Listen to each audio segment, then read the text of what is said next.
trop content que vous ayez survécu. Puis-je vous préciser que c'est à l'insu de mon plein gré que je participe à cette frivolité? Je sais, ça fait déjà 3 semaines que vous êtes revenu. Mais nous voulions attendre que vous sortiez de l'hôpital pour vous faire cette petite fête de bienvenue. On n'a pas eu le temps de vous faire un gâteau, mais à la place, on vous a décoré Maxence. Et il vous a fait un flan. Oui, alors là... Ah non, j'ai vraiment aucune excuse, j'y ai même participé, c'était trop tentant. Étrangement, lorsque c'est moi la victime, je trouve ça beaucoup moins amusant.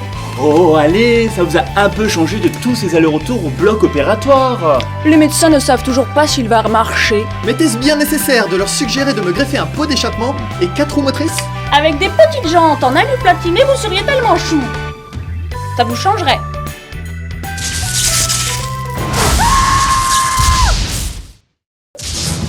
Si vous ne voulez pas faire de nouveau ami avec Monsieur Gigawatt, je vous conseille de connecter vos 2 demi-neurones et de m'écouter attentivement. On arrête les âneries, tout de suite. Avoir manqué de me faire mettre sur orbite n'a pas contribué à me convertir à votre positive attitude. Me suis-je bien fait comprendre? Bien. Maintenant, nous allons tous prendre place dans cette salle de réunion et attendre. Madame Connasse arrive.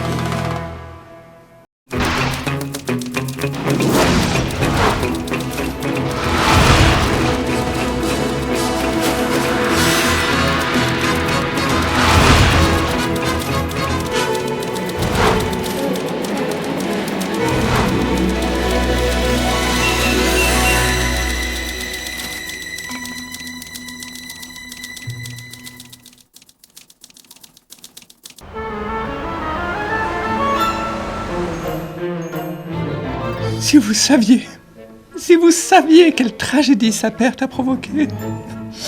Oh mon Dieu, c'est affreux, affreux. Chantal, nous compatissons tous à votre peine. Jocelyn était le meilleur d'entre nous et il est parti beaucoup trop tôt. Ne soyez pas idiote, Carla.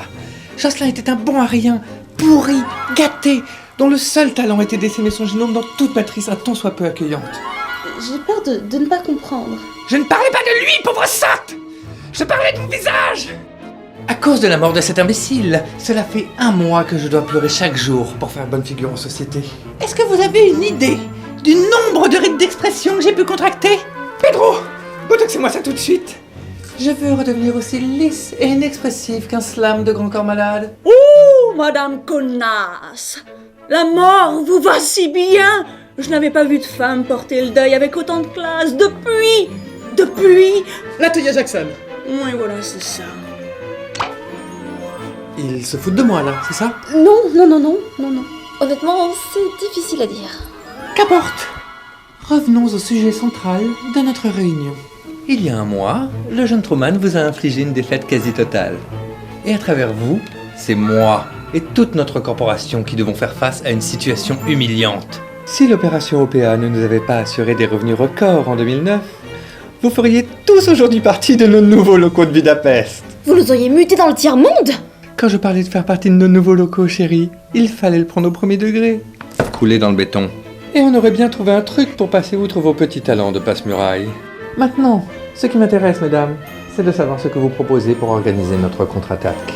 Et vous avez intérêt à vous montrer brillante. Sinon, le petit voyage mortel à Budapest pourrait de nouveau être d'actualité.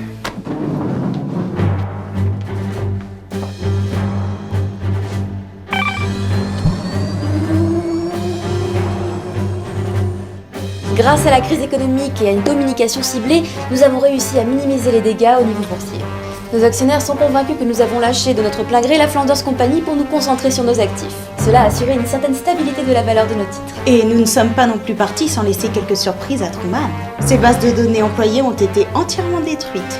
Et à l'heure actuelle, toute son énergie doit être consacrée à leur récupération. Il doit travailler avec une équipe réduite au minimum et donner dans le bricolage pour assurer ses contrats. Si nous ébruitons l'affaire dans les jours qui viennent, nous pouvons définitivement ruiner sa réputation. Et entièrement focalisé sur ses problèmes internes, il ne sentira pas le coup venir. Pendant qu'il essaiera de limiter les dégâts, nous le frapperons doublement.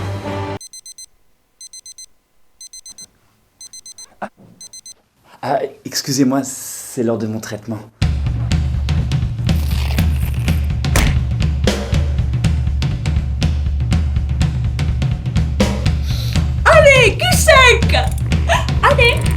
Allez, un petit effort. Un peu plus à gauche. Un peu plus...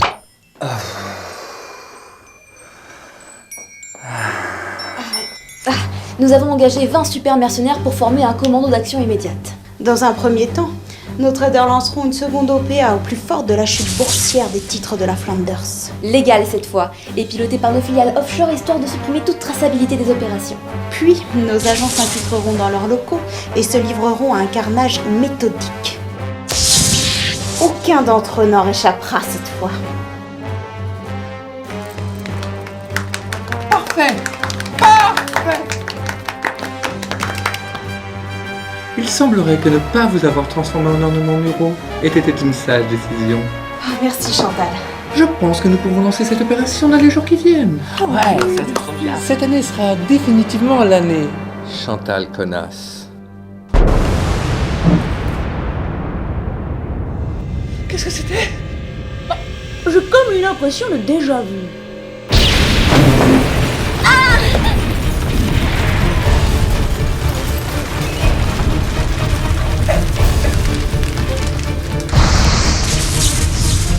C'est Truman qui vous envoie!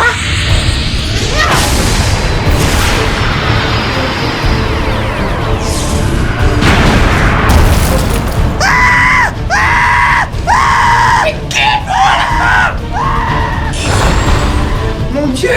Mais personne ne vous a dit que les Lycra étaient dépassés depuis Flashdance!